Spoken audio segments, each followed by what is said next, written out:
তারা নোংরামি করেছে, কুরুচিপূর্ণ পোস্ট দিয়েছে। এটি তো আজকেই প্রথম নয়, এর আগেও জনাব তারেক রহমান ওনার কন্যাকে নিয়ে পোস্ট দিয়েছে। আমাদের নামে তো একদিনে শত শত পোস্ট তারা দিয়ে থাকে, শিবিরের আইডি থেকে, শিবিরের বট আইডি থেকে। ব্যারিস্টার জাইমা রহমান তিনি সরকারের কোনো অংশ নয়, তিনি বাংলাদেশের একজন সাধারণ নাগরিক। শুধুমাত্র তিনি আমাদের দলের চেয়ারম্যান জনাব তারেক রহমানের কন্যা, এটি একমাত্র তার পরিচয়। এটি এই জন্যই আমরা শিবিরের এই অভিযোগ এই জন্যই আমরা বিশ্বাস করছি না, কারণ আপনি দেখবেন যে 5 তারিখের পর থেকে আপনি সামাজিক যোগাযোগ মাধ্যমগুলোতে ধারাবাহিকভাবে যে প্রোপাগান্ডা হচ্ছে, যে কুরুচিপূর্ণ পোস্ট হচ্ছে, যেগুলো আমরা ভাষায় প্রকাশ করতে পারছি না, তারই ধারাবাহিক একটি পোস্ট হয়েছে শিবিরের যে নেতা জনাব জাইমা রহমানকে নিয়ে যে পোস্টটি দিয়েছেন। এটি কোনো বিচ্ছিন্ন কোনো পোস্ট বলে আমরা মনে করি না। গত 1.5 বছর ধরে সামাজিক যোগাযোগ মাধ্যমগুলোকে যারা হিংসায় ভরে দিয়েছে, তারা নোংরামি করেছে, কুরুচিপূর্ণ পোস্ট দিয়েছে। এটি তো আজকেই প্রথম নয়, এর আগেও জনাব তারেক রহমান ওনার কন্যাকে নিয়ে পোস্ট দিয়েছে। আমাদের নামে তো একদিনে শত শত পোস্ট তারা দিয়ে থাকে, শিবিরের আইডি থেকে, শিবিরের বট আইডি থেকে।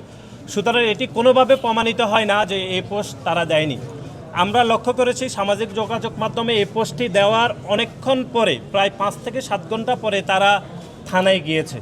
যখন সামাজিক যোগাযোগ মাধ্যমে তীব্র প্রতিক্রিয়া হচ্ছে, দেশের সাধারণ মানুষ, দেশের সাধারণ শিক্ষার্থীরা যখন তীব্র প্রতিক্রিয়া দেখাচ্ছে, ঠিক তখনই তারা থানায় গিয়ে আশ্রয় চেয়েছিলেন বলে আমাদের মনে হচ্ছে, এবং এটি ধারাবাহিক তাদের প্রোপাগান্ডার অংশ বলে আমরা মনে করি। এবং গতকাল একটি দুঃখজনক ঘটনা আমরা লক্ষ্য করেছি, সেটি হচ্ছে গণপ্রজাতন্ত্রী বাংলাদেশ সরকারের মাননীয় প্রধানমন্ত্রী ছাত্রদলের সাংগঠনিক অভিভাবক জনাব তারেক রহমানের কন্যা এবং ওনাকে ঘিরে যে একটি কুরুচিপূর্ণ একটি এআই প্রযুক্তি দিয়ে যে ছবি শিবিরের এক নেতা দ্বারাই পোস্ট করা হয়েছিল, তার পরিপ্রেক্ষিতে শাহবাগে যে একটি অনাকাঙ্ক্ষিত ঘটনা ঘটেছে, সার্বিক সকল বিষয় নিয়ে আমরা আলাপ আলোচনা করেছি।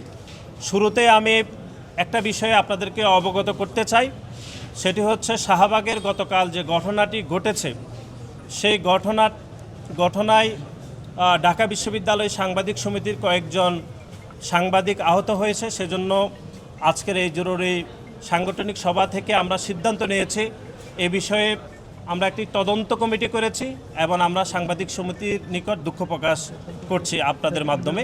26টি ইউনিটের সাথে আমরা জরুরি সাংগঠনিক সভা করেছি এবং গতকাল চট্টগ্রামও আমরা চট্টগ্রামের 7টি শিক্ষা প্রতিষ্ঠানের সাথে ছাত্রদলের আমরা সাংগঠনিক সভা করে চলমান যে পরিস্থিতি তৈরি হয়েছে, বিশেষ করে বাংলাদেশের বিভিন্ন শিক্ষা প্রতিষ্ঠানগুলোতে, এ বিষয়ে আমরা আমাদের শীর্ষ নেতাদেরকে আগামীতে কিভাবে ক্যাম্পাসগুলোতে আমরা আমাদের শিক্ষা কার্যক্রম পরিচালিত করতে পারি এবং বাংলাদেশ জাতীয়তাবাদী ছাত্রদল কিভাবে পরিচালিত করবে সে বিষয়ে আমরা নির্দেশনা দিয়েছি।